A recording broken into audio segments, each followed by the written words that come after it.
To quote Oscar Wilde, "Be yourself, everyone else is already taken." Born in Dublin in 1854, Oscar Wilde's unique perspective on life and art was nurtured from the start. His parents, avid enthusiasts of literature and the arts, planted the seeds of a love for words and aesthetics deep within him.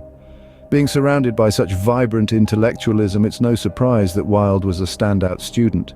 He attended Trinity College in Dublin, where he impressed his peers and professors alike with his sharp wit and insatiable appetite for the classics. But Wilde didn't stop there. His academic journey led him to the hallowed halls of Oxford, where he continued to excel and inspire. Here he cultivated his fascination with aesthetics, the philosophical study of beauty and taste. This early period of his life set the foundation for Wilde's unique perspective on art and life. In the 1880s, a flamboyant young man took London's literary scene by storm, championing the philosophy of art for art's sake. This man was none other than Oscar Wilde, a beacon of wit and sophistication, ready to challenge the Victorian norms with his flamboyant persona and his radical notions of aesthetics.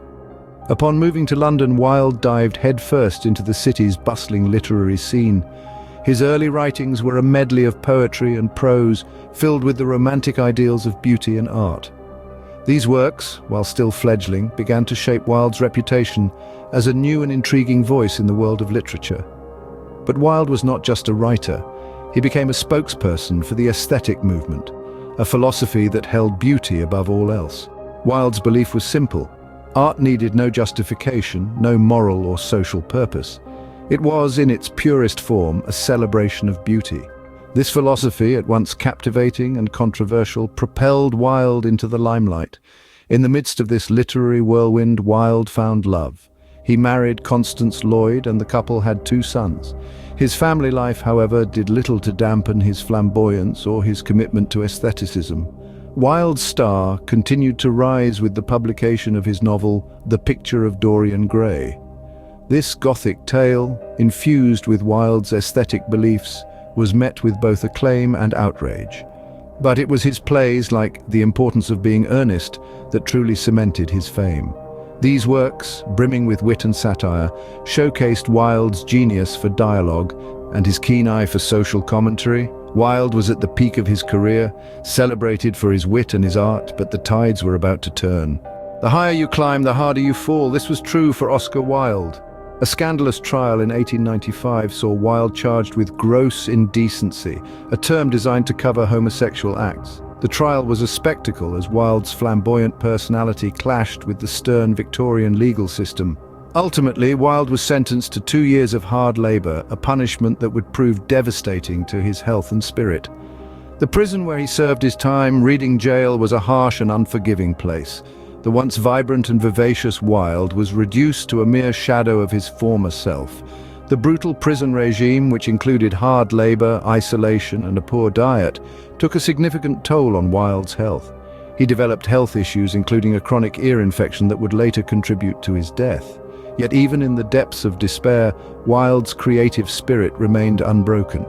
He penned some of his most poignant works during and after his time in prison. Among these were The Ballad of Reading Jail, a deeply moving poem that reflects on the harsh realities of prison life, and De Profundis, a lengthy letter written to his former lover, Lord Alfred Douglas. These post-prison writings reveal a Wilde who had been humbled and humanized by his experiences, yet remained as poignant and insightful as ever. After his release, Wilde lived the remainder of his life in France under the pseudonym Sebastian Melmoth. His health continued to decline, and he died in Paris in 1900 at the age of 46. His final years were marked by poverty and ill health, but also by remarkable resilience and a continued dedication to his craft. Oscar Wilde's life was a whirlwind of wit, wisdom, scandal, and redemption. He remains one of the most influential figures in literary history. In the words of Wilde himself, every saint has a past and every sinner has a future. From the cobbled streets of Dublin to the bustling heart of London, Wilde's journey was one of meteoric rise, tragic fall, and eventual redemption. His influence, however, remains undimmed, his words still echoing in literature and popular culture, a testament to his genius. Oscar Wilde, a man of many talents, many controversies, and many truths. His legacy continues to inspire and challenge us to this day.